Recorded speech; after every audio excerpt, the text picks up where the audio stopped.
Hello, welcome for my third video. Again, my name is Hanilet, or I'm a nurse in profession, and I'm a victim of institutional abuse.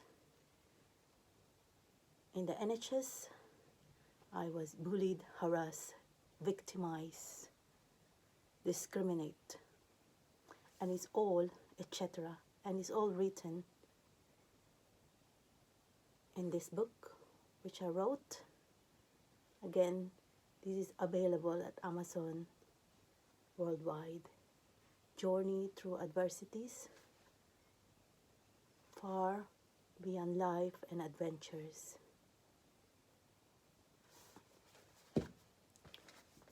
I left for the second videos telling you the stories about what happened to me. Why and how did it all started? As I said, I originally came from Philippines. I work here in the United Kingdom since 2001 as a nurse. And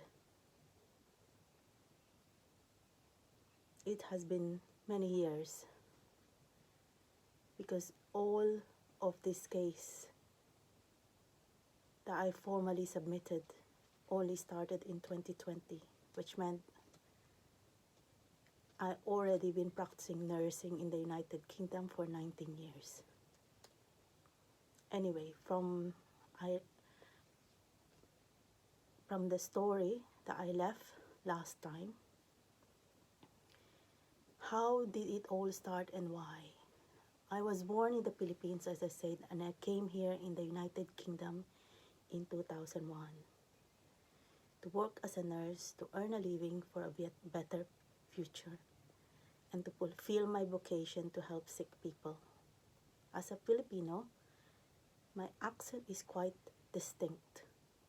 In addition, I must think about what I am going to say before speaking, which annoyed my team, especially the lead nephrology consultant at Imperial Healthcare NHS Trust, where I work.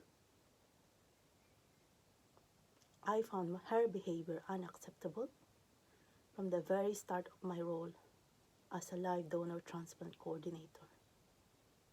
She was unwelcoming and seemed to regard me with disgust.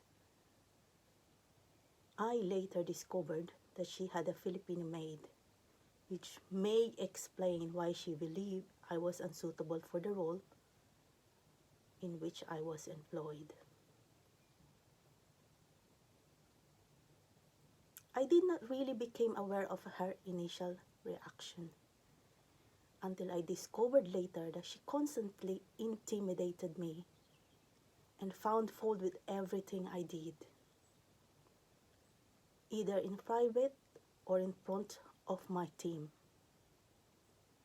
This generally happened every week, and I just had to put up with it. Although working with her was unpleasant, on the other hand, saving the lives of many patients gave me so much pleasure. I was not surprised by the comment of one of the admin staff who said, I should have learned to speak her language, then perhaps she will like me. As the years went by, I dreaded working in such a toxic environment that compromised my moral values and applied unsuccessfully for numerous other vacancies. My colleagues criticized me unnecessarily for trivial matters, seemingly just to intimidate me. I felt bullied and harassed, but kept quiet as I had to continue working with them. Their controlling behavior was unbearable at times, especially when I returned from leave, when they would criticize me for minor matters. In contrast, greater mistakes made by others seems to pass unremarked. As time passed, the situation seemed to become accepted as natural. I should have spoken up about it after my counseling sessions, but one of the senior renal nurses told me not to complain. I was upset and felt vulnerable and should probably have been brave enough to speak out. But why was I encouraged not to? Is this the normal attitude for senior nurses to take? Afraid to deal with situations which, as managers, they should deal with.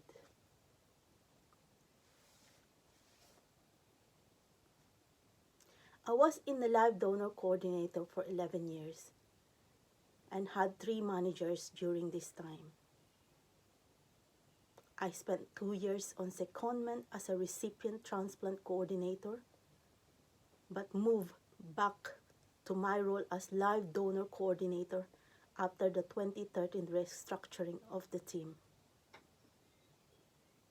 Although the role was challenging, saving lives was the icing on the cake, which is why I stayed in the role for such a long time.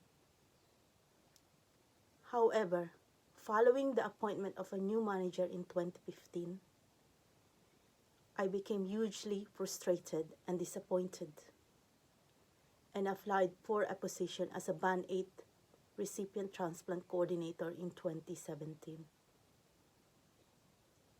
I was very proud to have been offered an interview and visualize how I could develop the role to best serve my patients and the renal department in general. I envisaged for the new role excited me tremendously, as it gave me a chance to work without the controlling behavior of my colleagues.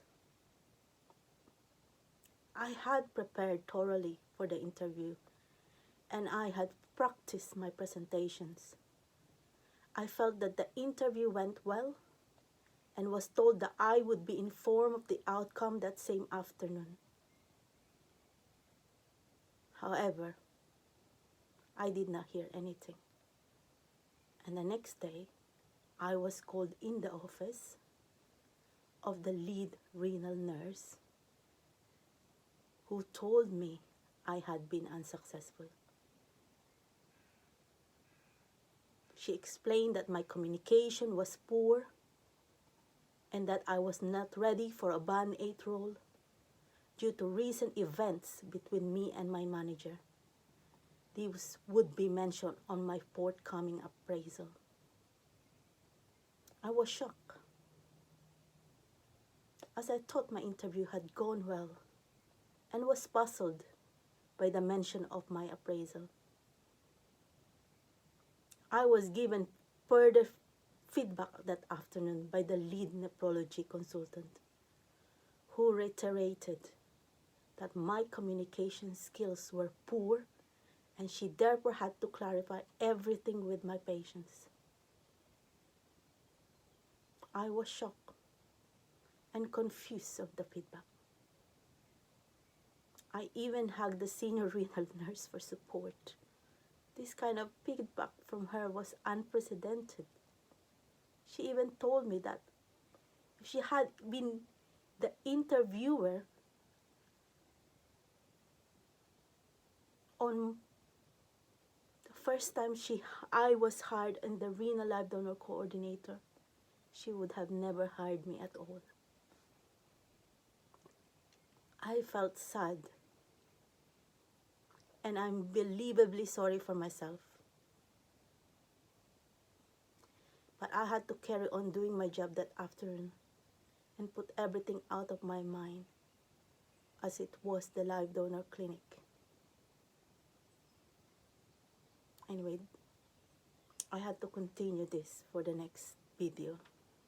As I said, I'll try to make as video as possible